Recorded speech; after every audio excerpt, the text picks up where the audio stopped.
Hello friends, good evening. So, nagluluto po tayo ngayon ng bukhayo. Kumakain ba kayo ng bukhayo mga friends?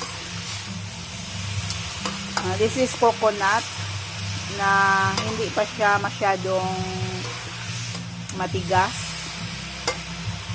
Medyo kaya pa siyang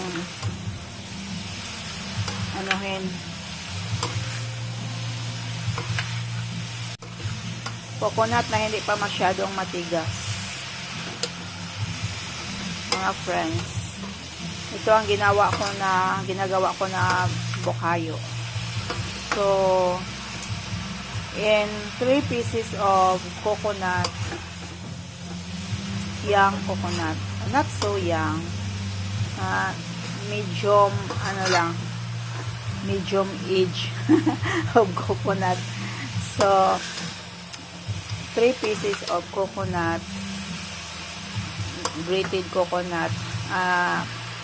Nag-add ako ng mga 1/2 kilo of sugar, brown sugar. Kulang pa ito mga friends. Mag-add pa ako ng brown sugar.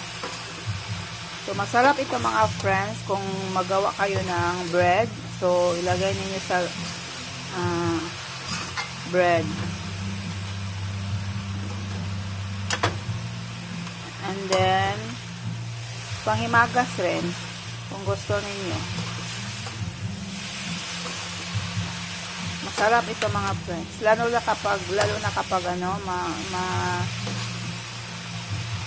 dissolved na siya sa sugar. At lutong-luto. Masarap ito mga friends.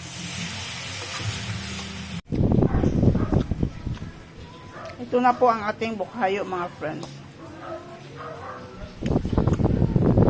Palamigin muna natin, then natin sa bowl. Ilagay natin sa bowl. Then ilagay sa ref para hindi siya madaling mapanis.